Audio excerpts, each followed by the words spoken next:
All right, many people know Kathy Ireland as the former supermodel who graced the covers of dozens of magazines, including the Sports Illustrated swimsuit issue cover 3 times. But Kathy's gone on to become a successful entrepreneur, author, and philanthropist who lends her passion into support to causes that are important to her. Today, Kathy is taking part in launching a new initiative that helps educate school kids about the value and importance of human dignity, our inalienable rights, and the freedoms that so many are taking for granted today and that are under attack. Joining us now from the event in Virginia called the Peaceful Garden Project is Kathy Ireland, and the president and founder of the organization that's hosting the event, Hardwired Global, Tina Ramirez. Ladies, good to see you both. Thank you. Great to see you. Sean, it's great to be with you. Good to see you both. Kathy, I want to start with you. This initiative launched today focuses on kids, instilling the values I think we need to see more in future generations of Americans. I know you read a book to young kids, but I got to ask, with all the influences that kids face these days, social media, advertising, how do we make sure that the messages that you're trying to talk about today get through to kids? Thank you, Sean. We've got to be intentional. And Tina Ramirez is a true hero.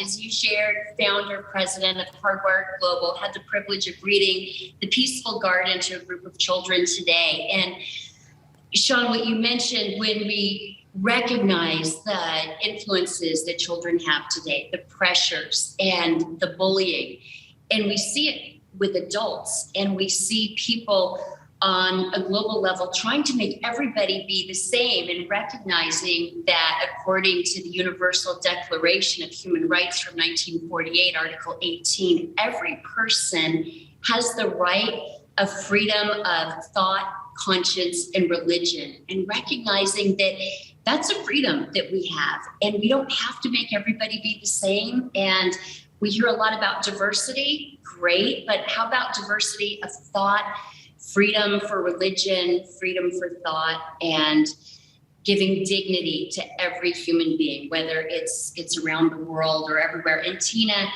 is somebody who, my goodness, bringing peace. I've experienced her work. She brings imams and rabbis and Yazidi leaders and Christian pastors together and does heroic work. And what she does around the world, it needs to be duplicated here. You know, Tina, like Kathy, I know this is a passion project for you. Tell me about the organization and what made you get involved in this kind of work. Well, thank you, Sean, and thank you, Kathy. I started Hardwired Global in 2013 to really address the problem of religious persecution around the world and to help people find a solution and have the tools to be equipped to respond to the challenges that they faced. We've worked in many different countries all over the world, from Iraq to Sudan to Nigeria, places where people face really insurmountable conflict and generations of hatred and division.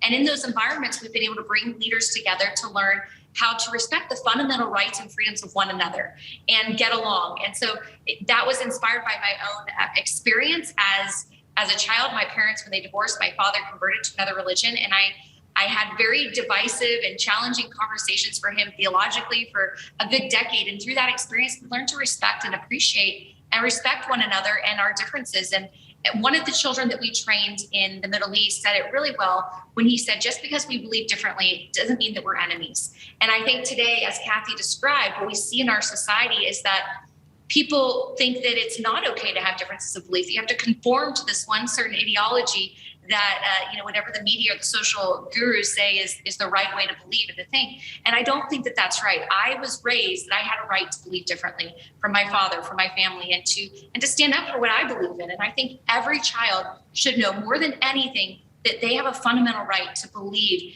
in something that aligns with their own freedom of conscience. And that's really what we want to do through this project, is to help children know that they have that freedom. And we want children everywhere to know how important that is. So, Tina, for people who want to get involved, I know you guys are launching this in Virginia and Richmond right now.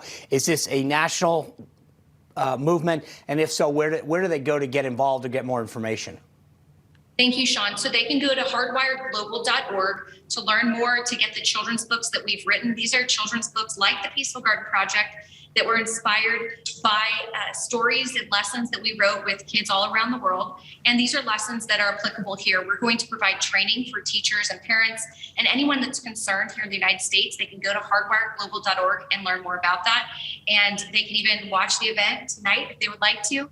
It'll be on our Facebook page. So thank you, Sean, for everything. And we do hope that this is a resource that can help parents and educators really find a way forward to help our kids live with their fundamental freedoms and dignity. Yeah.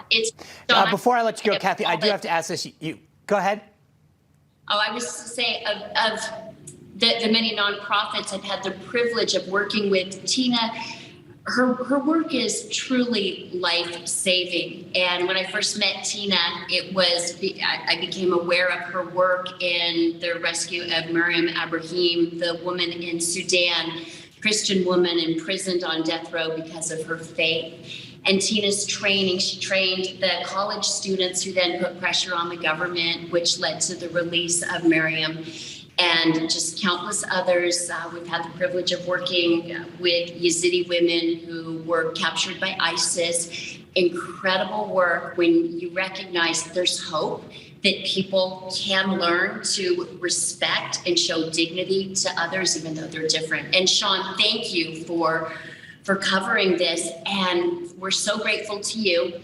And we ask you to please encourage your amazing audience to support hardwiredglobal.org. It's an amazing organization. Yeah, thank you both for all the work that you're doing. It's so important, the issue writ large, but also the specific outreach that you're doing to children and the future generations. So, Kathy, Tina, I appreciate it. Thank you both for being with us. Thank you, Sean. Thank you, Sean. You bet.